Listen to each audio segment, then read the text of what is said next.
Hello everyone. Guys आज हम exercise 16.3 के बेसिक्स सीखेंगे। मतलब जितने भी एक्सरसाइज 16.3 में बेसिक कंसेप्ट यूज हो रहे हैं ना, वो सारे हम इस वीडियो में सीख लेंगे एंड उसके बाद कुछ एग्जांपल्स भी करेंगे। सबसे पहले गाइस टॉपिक डालो axiomatic approach to probability. Axiomatic approach to probability.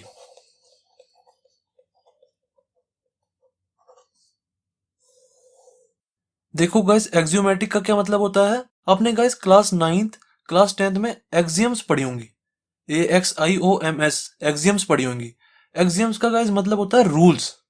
इसका मतलब है हमने कुछ रूल्स बनाए हैं प्रोबेबिलिटी के। उन सारे रूल्स को हम यहाँ पे सीखेंगे। जो गाइस हमने रूल्स बनाए हैं ना, उनका हम यूज करके मुश्किल से मुश्किल प्रोबेबिलिटी के क्वेश्चन को बहुत इजी वे में कर सकते हैं। उन रूल्स को मैं आपको अच्छे से समझाने की कोशिश करता हूँ। देखो एक एग्जांपल से समझते हैं। जैसे मैंने कोई एग्जांपल लिया रोलिंग और डाई का, ठीक है। रोलिंग और डाई, जब मैं किसी डाई को फेंकता हूँ, जो हमारा लूडो का गीटा होता है, जब मैं उसको फेंकता हूँ तो मेरा सैंपल स्पेस क्या आता है, क्या क्या आउटकम्स आ सकती हैं। 1 आ सकता है, 2, 3, 4, 5 एंड 6। बस यही आउटकम्स आ सकती हैं। अब गाइस अगर मैं आपको बोलूं मैं कोई डाइस ऐसे रोल करता हूं, तो बताओ 1 आने की प्रोबेबिलिटी क्या होगी। प्रोबेबिलिटी ऑफ 1 क्या होगी बताओ। वो वाला फॉर्मूला याद करो जो गाइस मैंने आपको सबसे पहली वाली वीडियो में बताया था, जिसमें मैंने आपको सारे बेसिक्स समझाए थे। उसमें याद करो मैंने आपको एक प्रोबेबिलिटी का फॉर्मूला बताया था। क्या था? Probability is equals to number of favourable outcomes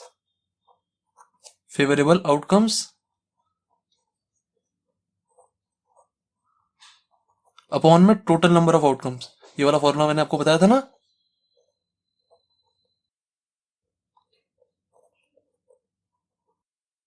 तो 1 आने की बताओ क्या प्रोबेबिलिटी होगी।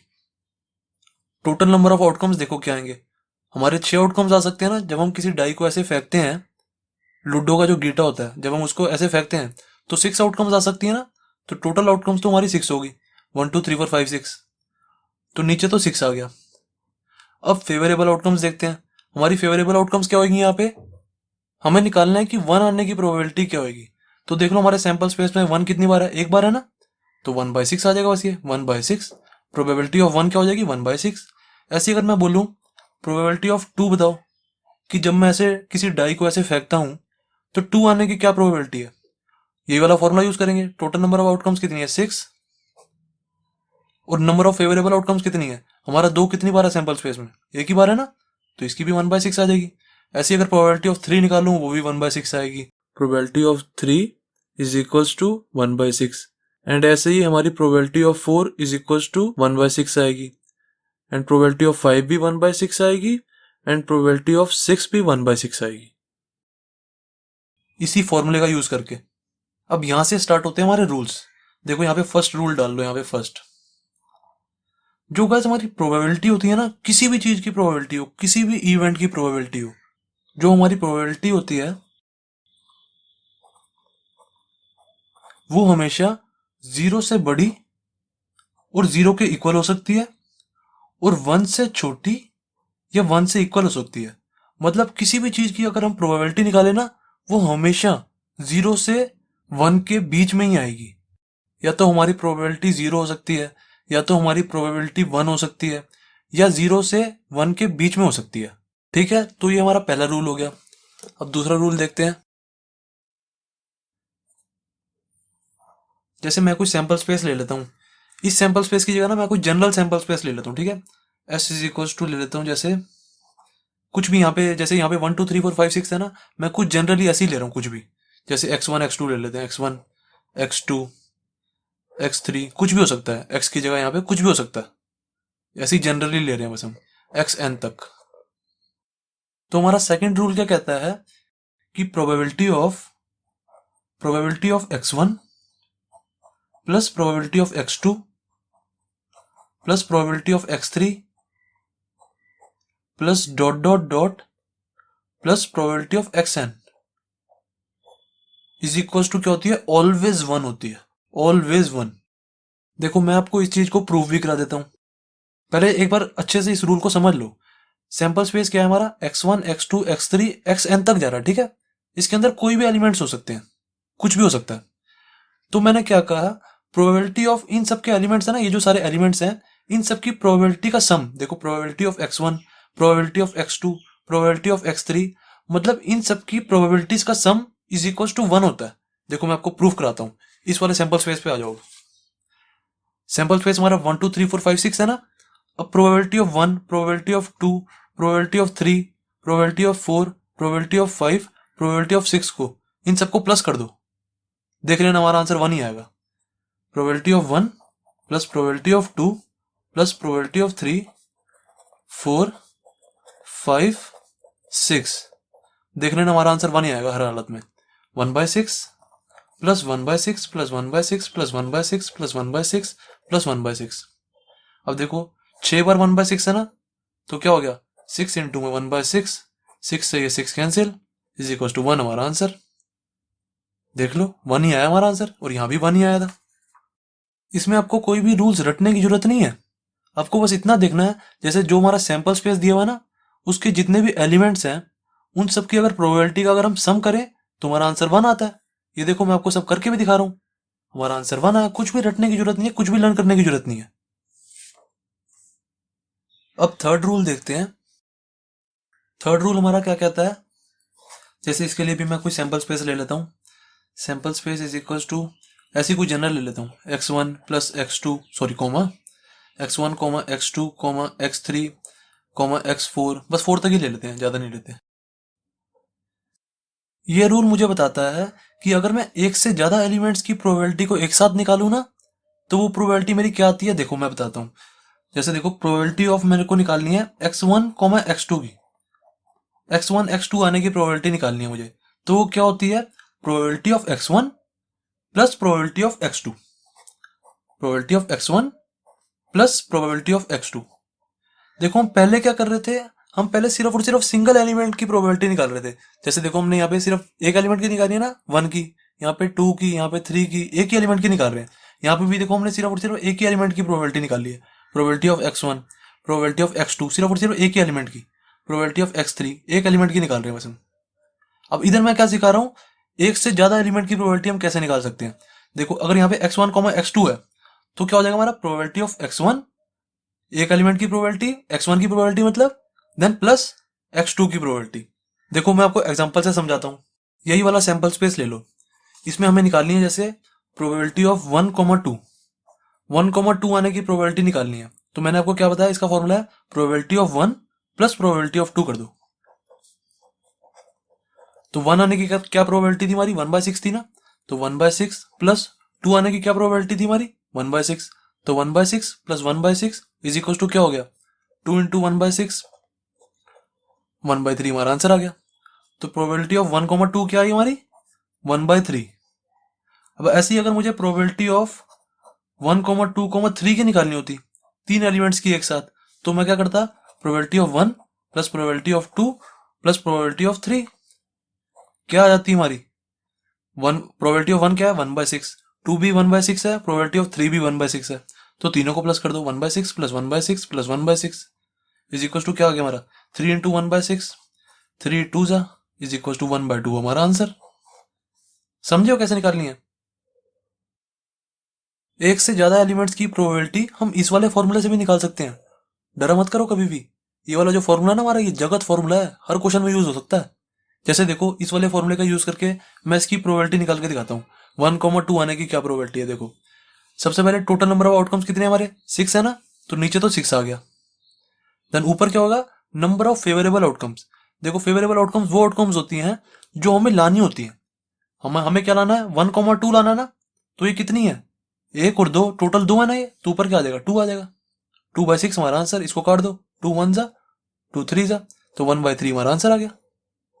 इस वाले फॉर्मूले से भी यही आया और इससे भी यही आया। देखो ऐसे अगर मुझे जैसे प्रोबेबिलिटी ऑफ 1 2 3 की निकालनी है, 1 2 3 आने की प्रोबेबिलिटी, तो टोटल नंबर ऑफ आउटकम्स तो नीचे तो मेरा 6 आ गया। नंबर ऑफ फेवरेबल आउटकम्स कितनी हो जाएंगी, कितनी फेवरेबल आउटकम्स है, 1 2 3, 3 है ना, तो 3/6 इज इक्वल टू 1/2 हमारा आंसर। ये वाला जो फॉर्मूला है, ये वाले फॉर्मूले का यूज करके हमारा आंसर आता ही आता है। बट हमें ये वाला मेथड भी पता होना चाहिए कि ऐसे ऐसे अगर हमें प्रोबेबिलिटी निकालनी हो तो कैसे निकालेंगे, ये वाला मेथड भी पता होना चाहिए। इस वाले फॉर्मूले का भी यूज कर सकते हैं हम यहाँ पे, बट हमें ये वाला तरीका भी पता होना चाहिए। अब अगर मैं यहाँ पे बोलूँ आपको probability of x1, x2, x3 निकालना होता मुझे, तो क्या निकालता मैं, आप खुद बताओ। Probability of x1 plus probability of x2 plus probability of x3, ऐसे हो जाता है। ये हमारा थर्ड रूल हो गया। अब नेक्स्ट देखते हैं गाइस, प्रोबेबिलिटी ऑफ ए और बी क्या होता है। ए और बी का मैंने आपको मतलब बताया हुआ है, ए यूनियन बी होता है ना, और का मतलब यू होता है। तो probability of A union B निकालना है हमें। देखते हैं क्या होती है। जैसे रोलिंग और डाई का एग्जांपल ले लेते हैं। जब हम किसी डाई को रोल करते हैं तो हमारा सैंपल स्पेस क्या आता है, 1 से लेकर 6 तक, 1 2 3 4 5 6, सही है ना। अब एक कोई इवेंट ले लेता हूं मैं, जैसे ए कोई इवेंट है, उसमें मैं ले लेता हूं जैसे 1 2 3 को ले लेता हूं, 1 2 3। और जैसे मैंने कोई बी इवेंट मान लिया, उसमें ले लेते हैं 2 3 4 5 ले लेते हैं, जैसे 2 3 4 5। अब ए यूनियन बी निकालो। सबसे पहले हमें probability of A union B निकालना है ना, तो सबसे पहले हमें ए यूनियन बी का भी तो पता होना चाहिए ना क्या होता है। ए यूनियन बी क्या हो जाएगा,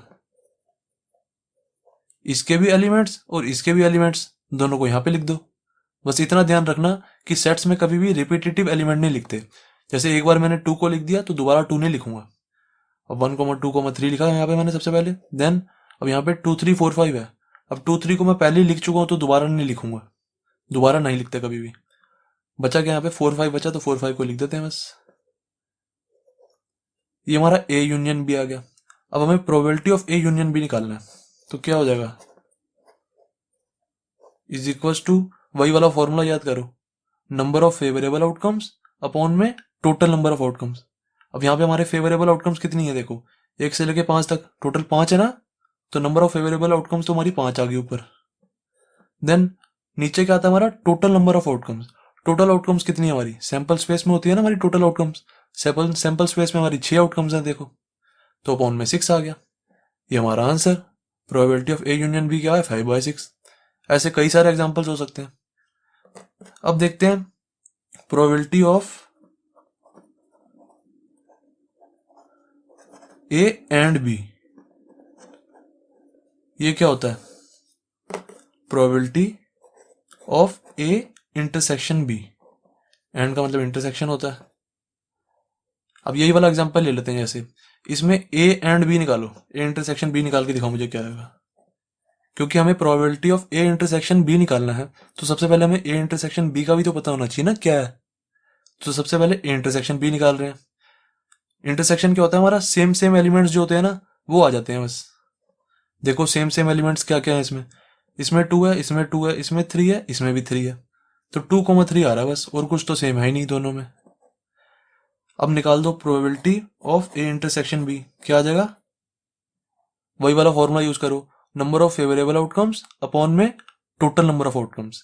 अब फेवरेबल क्या है हमारी, ये 2 एलिमेंट्स है ना, तो ऊपर 2 आ गया बस, और नीचे क्या आ जाएगा, total number of outcomes. Total outcomes कितनी है हमारी, 1 से लेकर 6 तक, 6 है टोटल, तो 2/6 हमारा आंसर आ गया। इसको काटना है तो काट दो, आंसर क्या आ जाएगा, 1/3। 2 1 जा 2 3 से हो जाएगा ना, 1/3 हमारा आंसर आ जाएगा। P probability of A intersection B क्या है हमारा, 1/3। अब गाइस अगर मैं आपसे पूछूं ए इंटरसेक्शन बी क्या है हमारा, 1/3। अब गाइस अगर मैं आपसे पूछूं कि प्रोबेबिलिटी ऑफ ए क्या होगा, बताओ। प्रोबेबिलिटी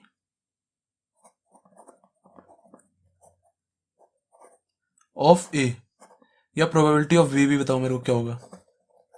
इसका कुछ रीजन है इसलिए करा रहा हूं मैं ये। प्रोबेबिलिटी ऑफ बी क्या होगा बताओ। ए में देखो कितने एलिमेंट्स हैं, वही वाला फॉर्मूला यूज करना है, number of favourable outcomes upon में total number of outcomes. Favourable outcomes कितनी है, ए में देखो 3 है ना, तो ऊपर तो 3 आ जाएगा हमारा। प्रोबेबिलिटी ऑफ ए क्या हो जाएगा हमारा, इज इक्वल टू, ऊपर तो 3 आ गया, फिर नीचे क्या होता है, total number of outcomes. Total outcomes कितनी है, 6, 3/6 आ गया ना। अब ऐसी प्रोबेबिलिटी ऑफ बी निकाल के दिखाओ मेरे को क्या होगी।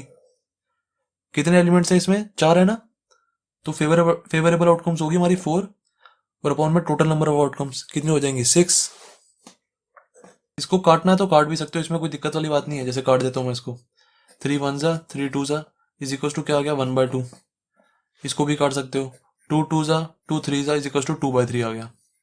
अब देखो गाइज, मैं आपको क्या बताना चाह रहा हूँ, जो हमारे गाइज पुराने मैथमेटिशियंस थे ना, उन्होंने इसका इसका इसका और इसका यूज करके ना एक फॉर्मूला बनाया।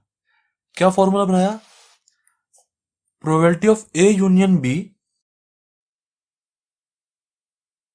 Plus probability of A intersection B is equal to होता है probability of A plus probability of B.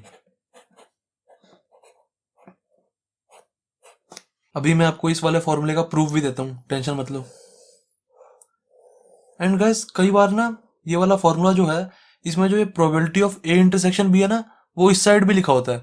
मेरा कहने का मतलब ये है कि कई बुक्स में है ये फॉर्मूला ऐसे भी लिखा होता है। देखो, probability of A union B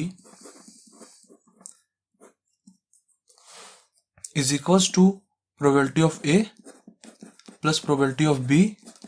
ये जो प्लस वाला ये है ना, plus probability of A intersection B, इसको इस साइड लिखा होता है माइनस। अगर इसको हम इस साइड ले जाएंगे तो माइनस हो जाएगा ना, प्लस का माइनस हो जाएगा इधर। तो प्रोबेबिलिटी ऑफ ए इंटरसेक्शन भी ऐसे लिखा होता है।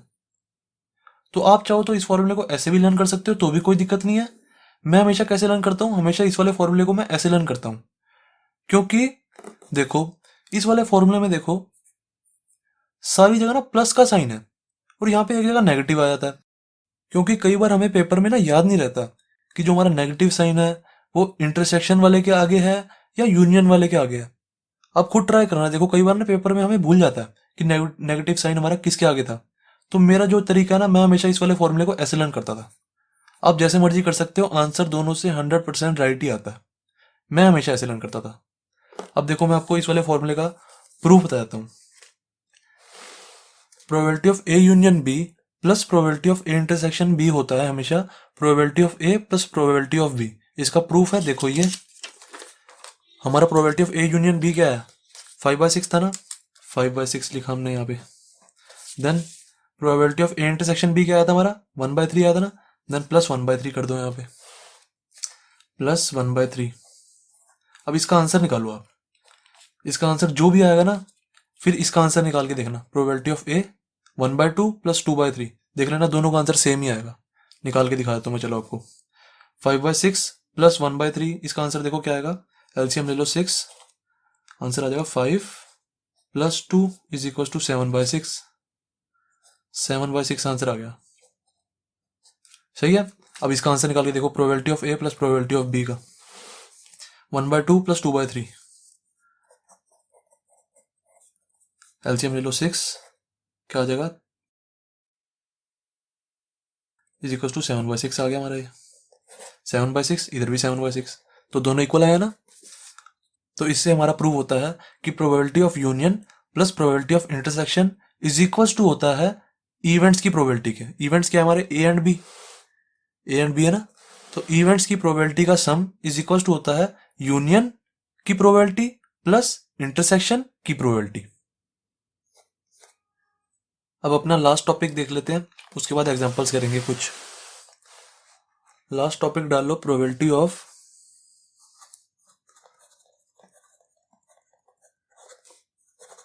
नॉट ए या ए नॉट ए की बात है।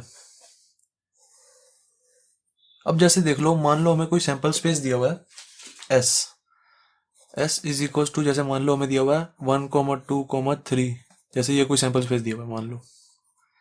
एंड हमें कोई इवेंट दिया हुआ है, जैसे मान लो कोई हमारा इवेंट है ए इज इक्वल टू, उसमें एलिमेंट्स है 1, 2 मान लेते हैं चलो। अब सबसे पहले मुझे बताओ कि ए नॉट क्या होगा। मैंने आपको ये चीज निकालनी सिखाई हुई है। ए जैसे हमारा 1, 2 है, तो ए नॉट क्या होगा, इट मीन्स ए का कॉम्प्लीमेंट इज इक्वल टू क्या होगा, सैंपल स्पेस माइनस ए। तो क्या हो जाएगा, ए नॉट हो जाएगा हमारा, सैंपल स्पेस क्या है 1, 2, 3, 1, 2, 3 में से 1, 2 माइनस कर दो, क्या बचेगा, खाली 3 बच जाएगा ना। तो 3 हमारा आंसर आ गया।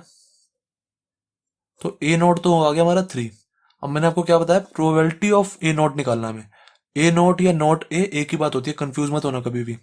तो प्रोबेबिलिटी ऑफ नॉट ए क्या हो जाएगा, probability of not A is equal to, वही वाला फॉर्मूला यूज करो, number of favourable outcomes upon में टोटल नंबर ऑफ आउटकम्स जो मैंने आपको बताया हुआ। तो देखो ए नॉट में हमारी फेवरेबल आउटकम्स कितनी है, एक ही है ना, तो ऊपर तो 1 आ गया। फिर अपॉन में total number of outcomes, total outcomes हमेशा सैंपल स्पेस में मिलती हैं, कितनी है 1 2 3, तो 1/3 हमारा आंसर आ गया। तो प्रोबेबिलिटी ऑफ ए नॉट हम ऐसे निकाल सकते हैं। अब गाइस हमारे पास ना एक फॉर्मूला होता है, इस फॉर्मूले को याद रखना। ग्रीन वाला पेन ले लेता हूँ। Probability of A plus probability of A not always equals to 1 होता है हमेशा। मैं आपको इसका भी प्रूफ दिखा देता हूँ। देखो जैसे देखो ए क्या था हमारा 1,2 था ना, इसकी प्रोबेबिलिटी निकालो। प्रोबेबिलिटी ऑफ ए निकाल के दिखाओ मुझे। नंबर ऑफ एलिमेंट्स कितने हैं 2, तो फेवरेबल आउटकम्स हमारी 2 है। अपॉन में टोटल नंबर ऑफ आउटकम्स कितनी है 3, तो नीचे आ जाएगा 3। प्रोबेबिलिटी ऑफ ए क्या है हमारा 2/3। प्रोबेबिलिटी ऑफ ए नॉट क्या आया था 1/3। अब इन दोनों का सम करके देख लो 1 ही आएगा। कितना है हमारा प्रोबेबिलिटी ऑफ ए 2/3 और ये 1/3 है, इनका सम करो। प्रोबेबिलिटी ऑफ ए क्या है 2/3 plus probability of A not क्या है 1/3। इन दोनों का सम करो कितना आएगा, देखो 3 2 + 1 = 3/3, 1 हमारा आंसर। तो देखो 1 ही आ रहा है ना। तो इस वाले फॉर्मूले को भी याद रखना कि प्रोबेबिलिटी ऑफ किसी भी इवेंट, कोई भी इवेंट हो सकता है, ठीक है, किसी भी इवेंट की प्रोबेबिलिटी और उसके नोट की प्रोबेबिलिटी, उसी इवेंट के नोट की, probability of event A plus probability of A not = 1। यहां पे ऐसे भी हो सकता था, probability of B plus probability of B not = 1। ये यहाँ पे सी भी हो सकता था, इवेंट कुछ भी हो सकता है। Probability of C plus probability of C not = 1, ये हमेशा 1 ही आएगा। अब गाइस देखते हैं एग्जांपल 9। एग्जांपल 9 क्या कह रहा है, let the sample space be S. ये हमें कोई सैंपल स्पेस दिया हुआ है ω1, ω2, ω6 तक। ये जो गाइस W होता है ना, इसको हम ओमेगा भी कहते हैं। ओमेगा इसका साइन होता है कुछ ऐसे, देखो ऐसे करके। आप चाहे W ही कह लो, उससे कोई दिक्कत वाली बात नहीं है, आप W ही कह सकते हो इसको। W1, W2, W6 तक। ये हमें कोई सैंपल स्पेस दिया हुआ है। देन हमें कह रहे हैं which of the following assignments of probabilities to each outcome are valid. देखो मैं समझाता हूँ क्वेश्चन क्या कह रहा है। क्वेश्चन कह रहा है ये हमें कोई सैंपल स्पेस दिया हुआ है W1, W2, जैसे हमें कोई सैंपल स्पेस नहीं दिया होता, जैसे डाइस उछलने का सैंपल स्पेस देख लो 1 से लेकर 6 तक, जैसे मान लो हमें ये कोई सैंपल स्पेस दिया होता था ना, वही सैंपल स्पेस हमें ऐसे कोई दिया हुआ है W1 से लेकर W6 तक। देन हमें कह रहे हैं which of the following assignments of probabilities to each outcome are valid. यहाँ पे हमें कह रहे हैं हमें ना ये सारी प्रोबेबिलिटीज दी हुई हैं, ये सारी W1 आने की प्रोबेबिलिटीज हैं, ये सारी W2 आने की प्रोबेबिलिटीज हैं, ये सारी W3 आने की प्रोबेबिलिटीज हैं, ये सारी हमें प्रोबेबिलिटीज दी हुई हैं। जैसे हमें दी नहीं होती, जैसे यहाँ पे अगर मैं 1 निकालने की प्रोबेबिलिटी निकालूं तो क्या आएगी, 1 आने की प्रोबेबिलिटी निकालूं तो क्या आएगी, प्रोबेबिलिटी ऑफ 1 = क्या होता है, number of favourable outcomes upon में टोटल नंबर ऑफ आउटकम्स, वही वाला फॉर्मूला। तो नंबर ऑफ फेवरेबल आउटकम कितनी है 1, तो एक ही बार है ना, तो 1/6। ऐसी प्रोबेबिलिटी ऑफ 2 भी हमारी क्या हो जाएगी 1/6, 3 भी क्या हो जाएगी 1/6, 4 भी 1/6। सही है। तो ये सारी हमें प्रोबेबिलिटीज दी हुई है।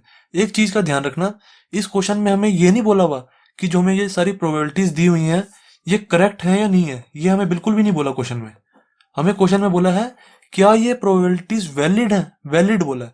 वैलिड का क्या मतलब होता है, हमें चेक करना है कि क्या ये प्रोबेबिलिटीज, हमें चेक करना है कि क्या ये प्रोबेबिलिटीज 0 से लेकर 1 के बीच में आ रही हैं। मैंने आपको ये चीज बताई है कि जो हमारी प्रोबेबिलिटीज होती हैं वो हमेशा 0 से लेकर 1 तक ही होती हैं, या 0 भी हो सकती है या 1 भी हो सकती है, और 0 से 1 के बीच में ही रहेगी, ना तो नेगेटिव हो सकती है और ना 1 से ऊपर हो सकती है। ये चीज हमें चेक करनी है, ये हमारी वैलिडिटी होती है। और दूसरी हम क्या चीज चेक करते हैं कि जो ये हमारी सारी आउटकम्स है ना W1, W2, W6 तक, इन सब की प्रोबेबिलिटीज का सम = क्या होता है 1 होता है। मैंने आपको ये चीज भी बताई है, देखो ना। जैसे हमारी ये प्रोबेबिलिटी ऑफ 1 क्या है 1/6, प्रोबेबिलिटी ऑफ 2 क्या है 1/6, ऐसी प्रोबेबिलिटी ऑफ 3 भी हमारी 1/6 होगी, प्रोबेबिलिटी ऑफ 4 भी हमारी 1/6 होगी, प्रोबेबिलिटी ऑफ 5 भी हमारी 1/6 होगी, प्रोबेबिलिटी ऑफ 6 भी हमारी 1/6 होगी। तो ये चीज मैंने आपको बताया था, probability of 1 plus probability of 2 plus probability of 3 plus probability of 4 plus probability of 5 plus probability of 6 क्या होता है, ऑलवेज = 1 होता है। आप चाहे यहाँ पे भी निकाल के देख लो, 1/6 प्लस 1/6 प्लस 1/6 को 6 बार प्लस करो, आंसर क्या आएगा हमारा 6/6 इज इक्वल टू 1। समझे हो? तो हमें सेकंड चीज क्या चेक करनी है कि probability of W1 plus probability of W2 plus dot dot dot plus probability of W6 तक इज इक्वल टू क्या आएगी, ऑलवेज इक्वल टू 1 आएगी। ये चीज हमें चेक करनी है। अगर ये दोनों चीजें आ रही हैं किसी भी प्रोबेबिलिटी की, जैसे ये हमारी सारी प्रोबेबिलिटीज है ए वाली, ये बी की है, ये सी है, ये डी है और ये ई है, हमें इन सबकी चेक करनी है। Probability of W1 plus W2 plus W3 W4 plus W5 plus W6, इन सबकी प्रोबेबिलिटीज को सम करेंगे। अगर इक्वल टू 1 आ रहा है तो वो वैलिड है, इक्वल टू 1 भी आना चाहिए और 0 से 1 के बीच में भी आनी चाहिए। देखो अभी बताता हूँ, भी आपको सारा क्लियर होगा अच्छे से, टेंशन मत लो। जैसे देखो करते हैं हम, फर्स्ट वाला उठाते हैं, ए वाला पार्ट। देखो W1 की क्या प्रोबेबिलिटी है 1/6, W2 की भी प्रोबेबिलिटी 1/6 है, 3 की भी 1/6 है, W4 की भी 1/6 है, W5 की भी 1/6 है और W6 की भी 1/6 है ना। तो देखो सारी की सारी प्रोबेबिलिटीज हमारी 0 से लेके 1 के बीच में ही तो आ रही है। 1/6 तो हमारा 0 से लेके 1 के बीच में ही तो आता है ना। तो पहली वाली कंडीशन तो हमारी ट्रू हो रही है इसमें, पहली वाली कंडीशन ट्रू है। यहां पे लिखेंगे ऑल द प्रोबेबिलिटीज, यहां पे लिख लेना all the probabilities are lying between 0 to 1, या ये भी लिख सकते हो 0 less than equal to p less than equal to 1, ये भी लिख सकते हो।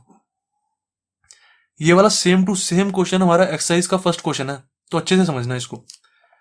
बी पार्ट देखते हैं, नहीं सॉरी सेकंड वाली कंडीशन देखते हैं। फर्स्ट वाली कंडीशन हमारी ट्रू होगी, दोनों कंडीशन ट्रू होनी चाहिए, तब जाके हमारी ये जो प्रोबेबिलिटी है ना ये ट्रू होगी, मतलब वैलिड होगी। सारी कंडीशन ट्रू होनी चाहिए। पहली वाली कंडीशन तो ट्रू होगी ना। अब दूसरी वाली कंडीशन देखते हैं। दूसरी कंडीशन क्या है हमारी, सारी प्रोबेबिलिटीज का सम इज इक्वल टू क्या होता है 1 के इक्वल होता है। तो देख लो करके 1/6 प्लस 1/6 प्लस 1/6 को 6 बार कर लो, देख लो क्या आंसर आ रहा है। 3 2 5 प्लस 1/6 इज इक्वल टू क्या आ जाएगा 1/6 इंटू 6 क्या हो जाएगा 1, हमारा आंसर आ गया। ठीक है, तो देख लो सारी की सारी प्रोबेबिलिटीज का सम क्या आ रहा है इज इक्वल टू 1। तो सेकंड वाली कंडीशन भी हमारी ट्रू होगी। जब दोनों कंडीशंस ट्रू आ जाए तो हेंस हम कहेंगे असाइनमेंट ए वाला पार्ट, असाइनमेंट ए वाला पार्ट जो है वो ट्रू है, assignment A is valid, valid लिखेंगे। ओके, अब देखो ऐसे ही बी वाला पार्ट देखते हैं, जो हमारा बी वाला पार्ट है ये। इसमें भी यही दोनों कंडीशंस चेक करेंगे। सबसे पहले क्या चेक करेंगे कि जो हमारी सारी प्रोबेबिलिटीज हैं वो 0 से लेके 1 के बीच में लाई करती होनी चाहिए, या तो 0 भी हो सकती है या 1 भी हो सकती है, और या तो 0 से लेके 1 के बीच में होनी चाहिए वो। तो चेक करते हैं यहाँ पे। मैंने देखा जो सारी प्रोबेबिलिटीज हैं ये तो देखो ये तो सारी 0 है, ये भी वैलिड है और 1 वाली भी वैलिड है। तो पहली वाली कंडीशन तो ट्रू हो रही है हमारी। All probabilities following this condition, लिख कुछ भी सकते हो, टेंशन मत लिया करो। All probabilities are following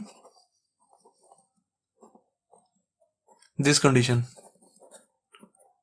okay, तो फर्स्ट वाली कंडीशन तो हमारी ट्रू होगी। अब सेकंड वाली कंडीशन देखते हैं कि जो हमारी सारी आउटकम्स हैं उनकी प्रोबेबिलिटीज का सम क्या होना चाहिए 1 के इक्वल होना चाहिए। तो देखो सबका सम 1 के इक्वल है ना, 1 + 0 + 0 + 0, तो सबका सम 1 के इक्वल है, तो सेकंड वाली कंडीशन भी ट्रू होगी हमारी। तो सेकंड वाली कंडीशन जो हमारी सेकंड वाला असाइनमेंट है ये भी वैलिड है। यहां पे लिखेंगे hence assignment B is valid. Tension मत लो गाइस, अभी जो मैं यहाँ पे कर रहा हूँ ना थोड़ा गंदा गंदा कर रहा हूँ, पर जब आपको सारे नोट्स दूंगा ना अपनी वेबसाइट पे तो सारे अच्छे आपको क्लियरली मिलेंगे। जब आप वेबसाइट पे ये सारे नोट्स देखोगे तो आपको ये पूरे क्लियरली पूरे साफ साफ ही मिलेंगे, टेंशन मत लेना। जिसको नहीं पता नोट्स कैसे देखने उसको बता देता हूँ। गाइस वेबसाइट खोलो, गूगल पे जाओ और ये वाली वेबसाइट टाइप करो subjectteacher.in। ठीक है, कहीं भी स्पेस मत देना, कहीं भी गूगल पे जाओ और ऊपर लिखो subjectteacher.in, बिल्कुल सेम टू सेम यही लिखना। तो एक वेबसाइट खुल जाएगी, राइट साइड पे एक ऑप्शन होगा मेन्यू का, उस मेन्यू पे क्लिक कर देना, एक लिस्ट खुलेगी, लिस्ट में लिखा होगा क्लास नोट्स। आपको मेरे सारे के सारे क्लास नोट्स मिल जाएंगे सभी चैप्टर्स के। ओके, तो देखो बी वाला पार्ट भी हमारा वैलिड हो गया। अब देखते हैं सी वाला पार्ट। सी वाला पार्ट क्या है, 1/8, 2/3, 1/3, 1/3, -1/4। देखो नेगेटिव आ गई प्रोबेबिलिटी। मैंने आपको बताया प्रोबेबिलिटी जो है 0 से लेके 1 के बीच में होनी चाहिए, नेगेटिव नहीं हो सकती। यहाँ पे नेगेटिव आ गई ना, तो नेगेटिव देखते ही हमें पता लग गया कि ये इनवैलिड है। सी वाला पार्ट जो है वो इनवैलिड है। ओके, सी वाला पार्ट इनवैलिड है।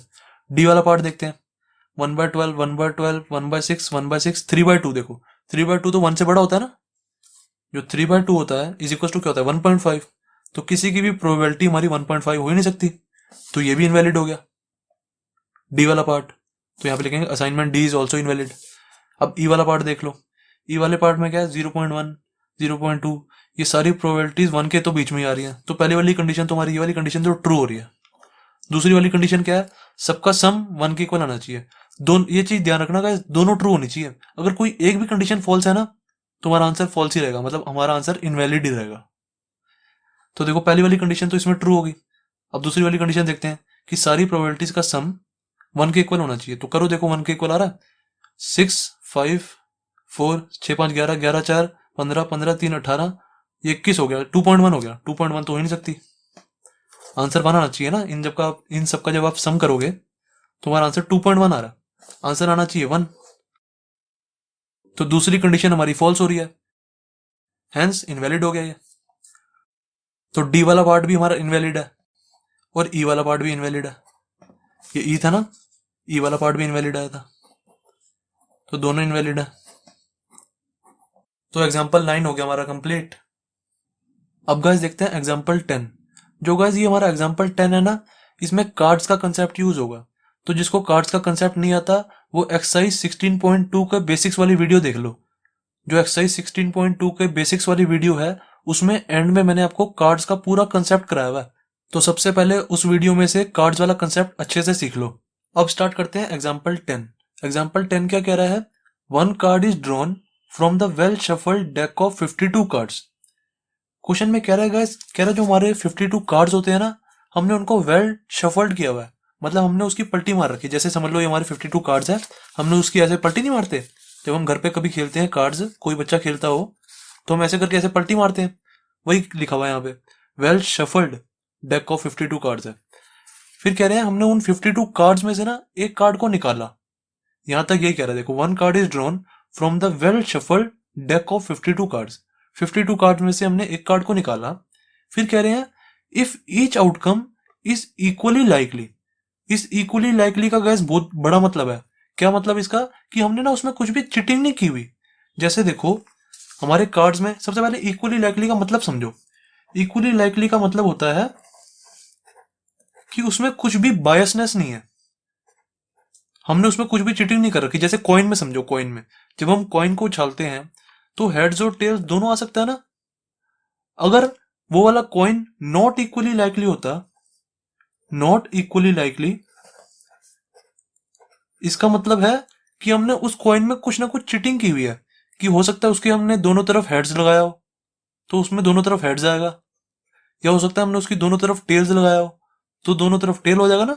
हम कॉइन को उछालेंगे तो टेल ही आएगा। तो वो क्या हो गया, नॉट इक्वली लाइकली हो गया, मतलब हमने उसमें कुछ ना कुछ चिटिंग की हुई है, मतलब कुछ ना कुछ गड़बड़ की हुई है हमने उसमें। इक्वली लाइकली का मतलब वो होता है कि हमने उसमें कुछ भी चीटिंग नहीं की हुई, जो है वो वैसे का वैसा ही है। अगर हमारे कॉइन में हेड और टेल होता है तो हेड और टेल ही है, हमने कुछ चीटिंग नहीं की हुई उसमें, इक्वली लाइकली है वो। अब इक्वली लाइकली का कार्ड्स में क्या मतलब है, जैसे देख लो, जैसे मानो कार्ड्स में हमारे क्या होते हैं, 52 कार्ड्स होते हैं ना, टोटल 52 कार्ड्स। उसमें हमारे 4 ए होते हैं। इक्के क्या होते हैं, इक्के 4 होते हैं ना, 4 इक्के होते हैं। तो ये इक्वली लाइकली है। अगर नॉट इक्वली लाइकली होता ना, तो उसमें समझ लो कि उसमें से उन्होंने एक इक्का निकाल दिया, 3 इक्के रहने दिए, या 2 इक्के निकाल दिए, या हो सकता है 6 इक्के और डाल दिए, टोटल 10 इक्के हो गए। और किसी कार्ड में से इक्के निकाल के इसमें डाल दिए 52 कार्ड्स में, हो सकता है 10 इक्के हो गए। तो ये नॉट इक्वली लाइकली है, ये जो 10 सिक्के डाल दिए हमने। असल में जो कार्ड्स होते हैं ना, जिसमें 4 ए होते हैं, 4 किंग होते हैं, 4 क्वीन होती हैं, वो सारे इक्वली लाइकली हैं, मतलब उसमें हमने कुछ भी चीटिंग नहीं की हुई। इसमें चीटिंग होगी हमारी, हमने 10 सिक्के डाल दिए, हो सकता है हमारे इसमें हमने 10 किंग डाल दिए होते, तो ये भी चीटिंग होगी। इक्वली लाइकली का मतलब है हमने उससे कुछ भी छेड़छाड़ नहीं की हुई, हमने उसमें कुछ भी चिटिंग नहीं की हुई, वो जैसे कार्ड्स हैं वैसे के वैसे ही हैं। If each outcome is equally likely, यहां तक आपको समझ आ गया ना। अब कह रहे हैं calculate the probability that the card will be a diamond. अब हमें सबसे पहले प्रोबेबिलिटी निकालनी है डायमंड की। क्या होगी प्रोबेबिलिटी, फर्स्ट वाला पार्ट ले लेते हैं, प्रोबेबिलिटी ऑफ डायमंड क्या हो जाएगी, अपना वही वाला फॉर्मूला यूज करो, नंबर ऑफ फेवरेबल आउटकम्स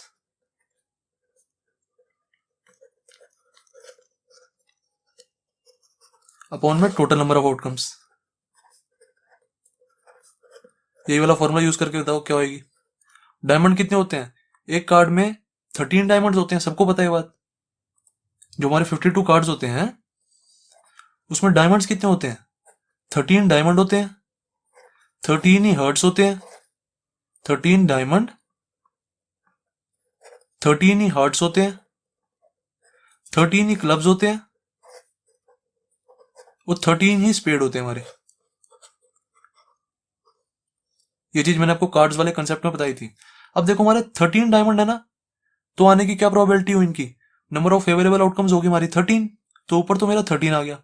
और टोटल नंबर ऑफ आउटकम्स क्या हो जाएंगी, जो हमारा सैंपल स्पेस होता है, सैंपल स्पेस क्या होगा, हमारा जो कार्ड्स है ना 52 कार्ड्स, वो हमारा सैंपल स्पेस होता है।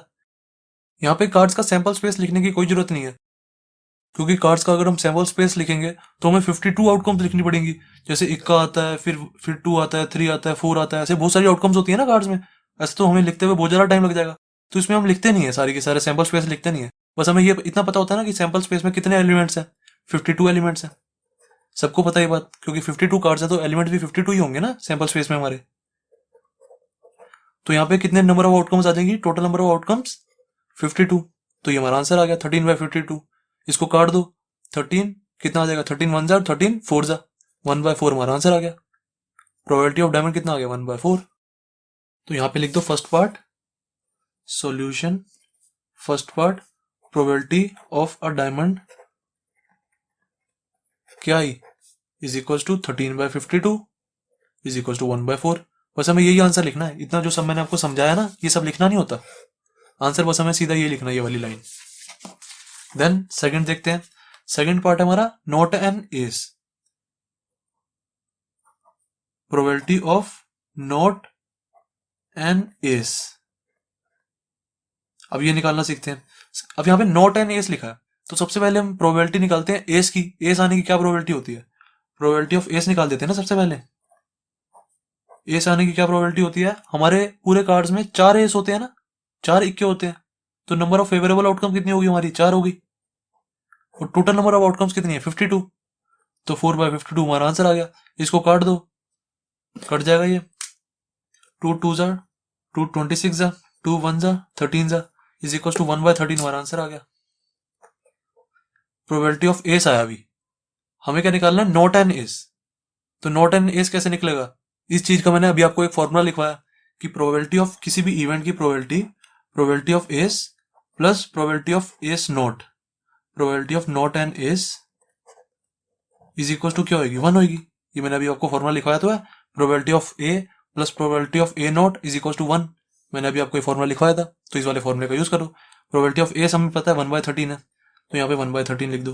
देन प्लस ये चीज हमें निकालनी है, इसको ऐसे कैसी, not an S is equal to 1। तो कितना आ जाएगा, 1/13 को इधर ले जाओ, तो probability of not an S is equal to हो गया 1 - 1/13, 1 - 1/13 इज इक्वल टू कितना आ गया, एलसीएम ले लो ना, 13 - 1 12, 12/13 हमारा आंसर आ गया।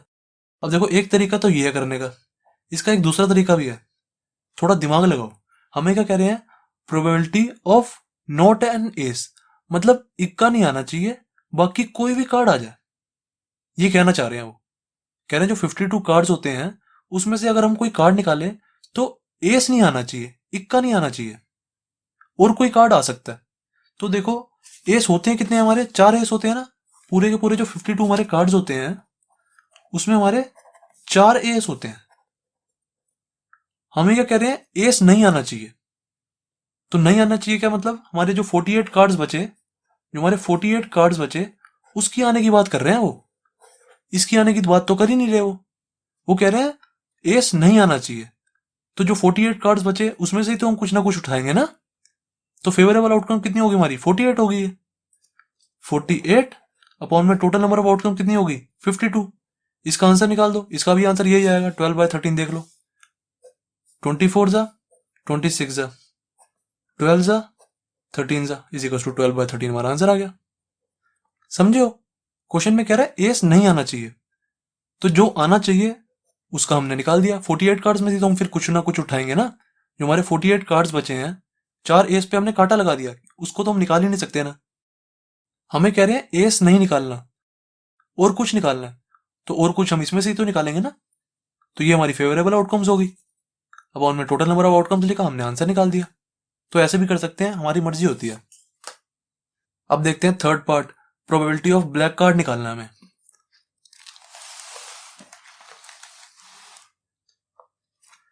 थर्ड पार्ट क्या कह रहा है हमारा, प्रोबेबिलिटी ऑफ ब्लैक कार्ड। अब आप मुझे बताओ ब्लैक कार्ड होते कितने हैं। जो हमारे 52 कार्ड्स होते हैं उसमें ब्लैक कार्ड कितने होते हैं 26 ही हमारे ब्लैक कार्ड्स होते हैं और 26 ही हमारे रेड कार्ड्स होते हैं। अब प्रोबेबिलिटी ऑफ ब्लैक कार्ड्स निकालने हैं, तो ब्लैक कार्ड होते कितने हैं 26, तो फेवरेबल आउटकम्स हमारी कितनी आ गई 26 अपॉन में total number of outcomes, total outcomes कितनी होती है हमारी 52। आंसर क्या आ गया 26 1 जा 26 2 जा इज इक्वल टू 1/2 हमारा आंसर आ गया। देन फोर्थ पार्ट क्या है हमारा, not a diamond, probability of not a diamond. Not a diamond को गाइस आप ऐसे भी लिख सकते हो, प्रोबेबिलिटी ऑफ डायमंड नॉट, ऐसे भी लिख सकते हो। ये चीज और ये चीज बात एक ही है, नॉट अ डायमंड या डायमंड नॉट ऐसे करके इसका मतलब नॉट ही होता है। ऐसे ये चीज आप यहाँ पे भी कर सकते थे, नॉट एंड एस लिखा है ना, यहाँ पे नॉट एंड एस की जगह खाली एस नॉट लिख देते हैं, एस नॉट, वो भी एक ही बात है। अब probability of not a diamond हमें निकालना है। मैंने आपको इसके दो तरीके बताए हैं, एक तरीका तो ऐसे है, ये वाला फॉर्मूला लगा के, probability of event plus probability of not an event is equal to 1 होता है, और दूसरा तरीका भी मैंने आपको बताया, जैसे मर्जी कर सकते हो।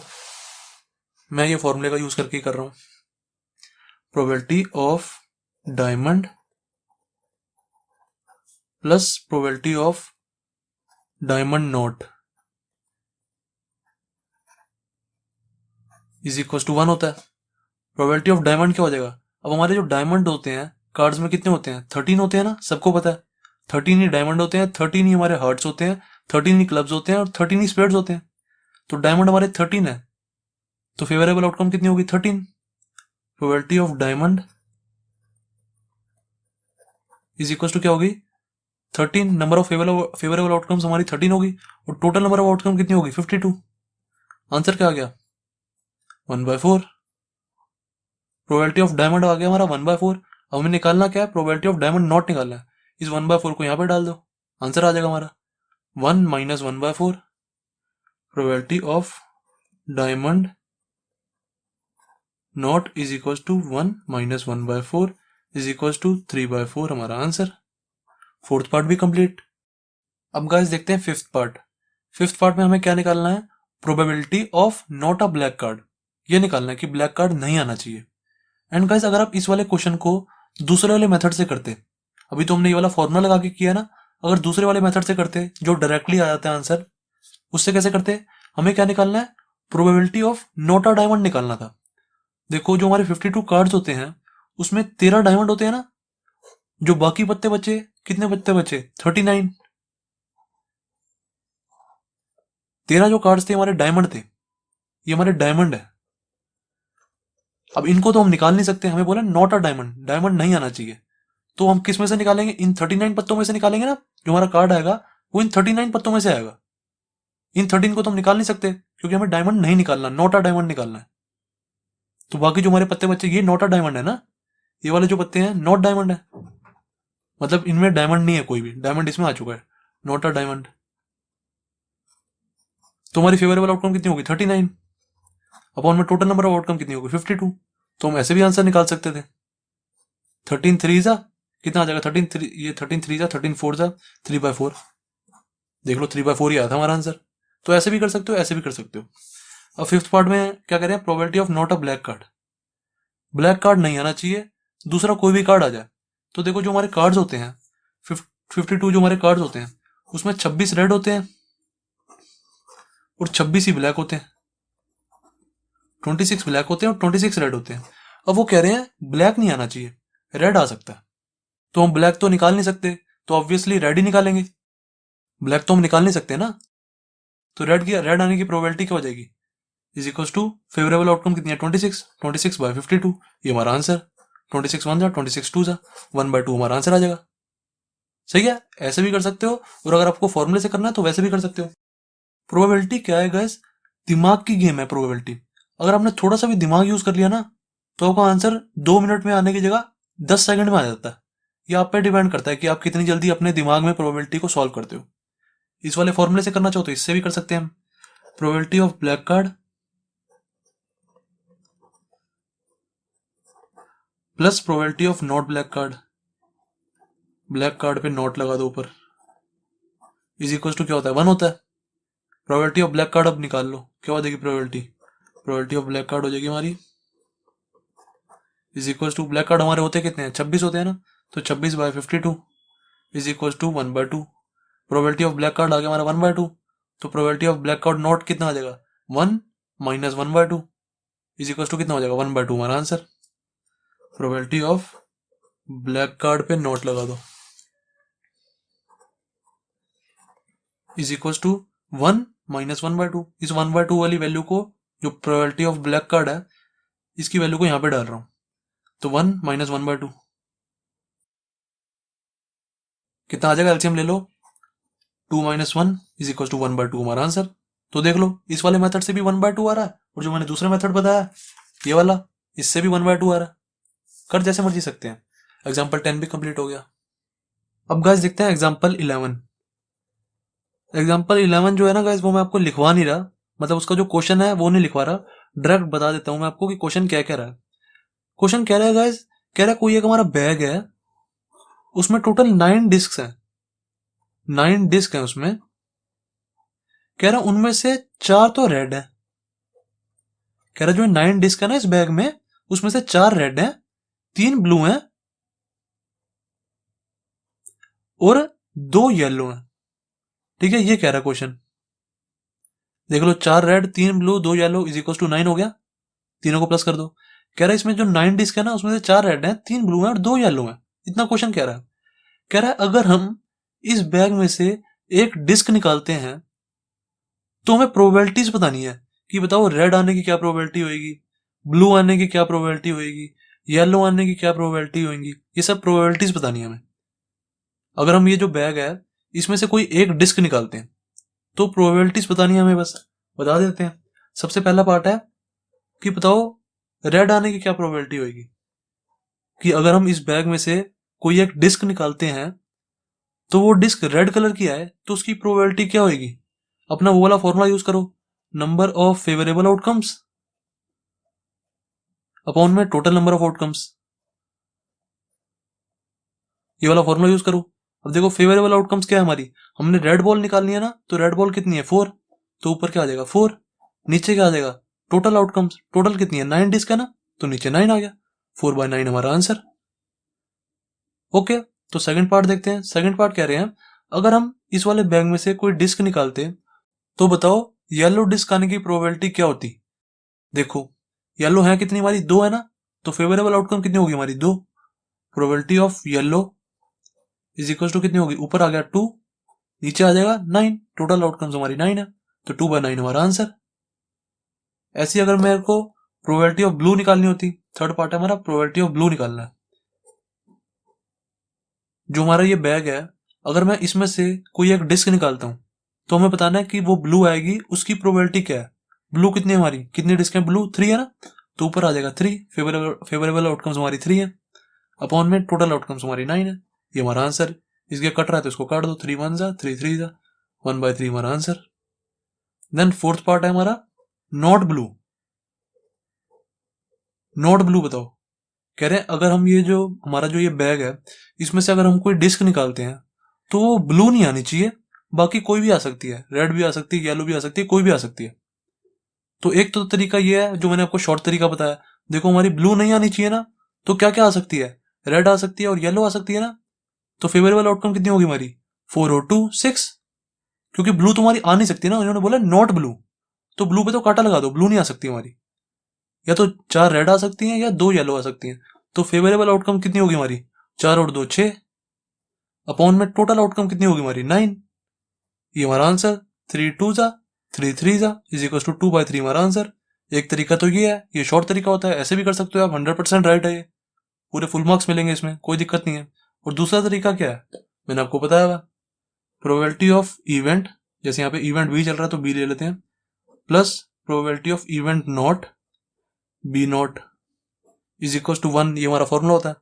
अब इसमें प्रोबेबिलिटी ऑफ बी की वैल्यू डाल दो 1/3, प्लस ये हमें निकालना है, बी नॉट हमें निकालना है ना, probability of B not is equal to 1। अब 1 - 1/3 कर लो, प्रोबेबिलिटी ऑफ बी नॉट आ गया is equal to 1 - 1/3 is equal to 2/3 हमारा आंसर। देखो यहाँ से भी 2/3 आया, यहाँ से भी हमारा 2/3 आया था, तो जैसे मर्जी कर सकते हैं। अब गाइस देखते हैं फिफ्थ पार्ट। फिफ्थ पार्ट में हमें प्रोबेबिलिटी ऑफ इधर रेड और ब्लू निकालनी है। और का मैंने आपको मतलब बताया हुआ है, और का मतलब होता है यूनियन।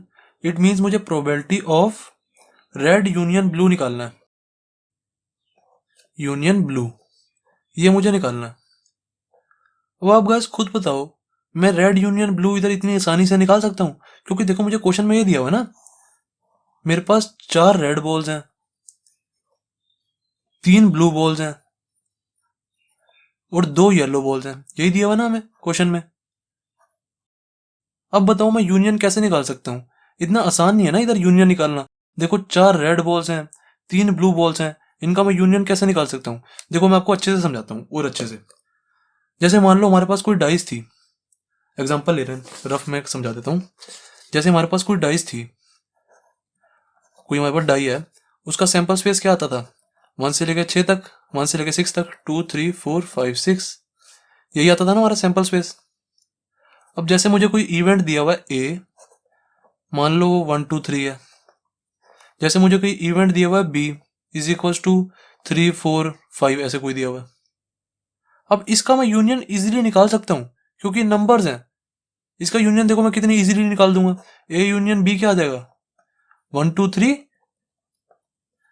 और 3 मैंने एक बार लिख दिया तो 4 5 बचा, तो 4 5 आ गया, बस ये मेरा यूनियन आ गया। अब इधर बताओ 4 रेड बॉल्स, 3 ब्लू बॉल्स, इनका मैं यूनियन कैसे लिखूं? ये कोई नंबर तो है नहीं ना, ये हेड टेल्स है। अगर मेरा हेड टेल्स होता यहाँ पे तो भी मैं यूनियन इजीली निकाल देता हूँ। यहाँ पे यूनियन निकालना मतलब इतना इजी नहीं है। जब मेरा यूनियन ही नहीं निकल रहा तो प्रोबेबिलिटी ऑफ यूनियन मैं कैसे निकालूंगा? इतना आसान नहीं है ना निकालना यहाँ पे यूनियन। यहाँ पे हमारा यूनियन ही नहीं निकल पा रहा तो उसकी प्रोबेबिलिटी हम कैसे निकालेंगे? इतना इजी नहीं है यहाँ पे निकालना। तो देखो अगर मुझे यहाँ पे अगर प्रोबेबिलिटी निकालनी होती, जैसे मेरा ए यूनियन बी ये है ना, इसकी अगर मुझे प्रोबेबिलिटी निकालनी होती तो मैं इजीली निकाल देता ना। A union B is equal to क्या होता, number of favourable outcomes upon में टोटल नंबर ऑफ आउटकम्स, जो हमारा फॉर्मूला है वही यूज करता मैं। फेवरेबल आउटकम्स कितनी है हमारी यूनियन में, देखो 5 आउटकम्स है, तो 5 ऊपर आ गया। टोटल नंबर ऑफ आउटकम्स कितनी होती है डाइस में, 6 होती हैं, तो टोटल आउटकम्स 6 आ गई हमारी, तो 5/6 मेरा इजीली आंसर आ जाता है। ऐसे नंबर्स होते या हेड टेल होता है यहाँ पे तो भी मैं यूनियन इजीली निकाल देता। अब यहाँ पे क्या करेंगे, यहाँ पे हम इस वाले तरीके से तो कर नहीं सकते ना, मुझे पता लग गया इस वाले तरीके से तो मेरा यूनियन होगा नहीं यहाँ पे।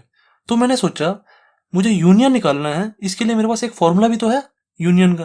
क्या फॉर्मूला है, मैंने आपको बताया था ये वाला फॉर्मूला, प्रोबेबिलिटी ऑफ, जैसे मेरे पास 2 इवेंट होते थे, एक इवेंट ए होता था और दूसरा बी होता था, तो मैं इसका यूनियन कैसे निकाल देता था, probability of A union B plus probability of A intersection B, ये वाला फॉर्मूला मैंने आपको बताया हुआ है, is equal to probability of A plus probability of B, ये मैंने आपको बताया था ना। अब इसी वाले फॉर्मूले का यूज करके हम यूनियन निकाल सकते हैं। अब हमें इधर क्या निकालना है, probability of red union blue निकालना है। इधर हमारे इवेंट क्या है, एक रेड है और एक ब्लू इवेंट है, एक हमारा रेड इवेंट है, एक हमारा ब्लू इवेंट है, ये 2 इवेंट्स हैं। अब हमारा इसका फॉर्मूला क्या बन जाएगा, probability of red union blue plus probability of red intersection blue is equal to probability of red plus probability of blue.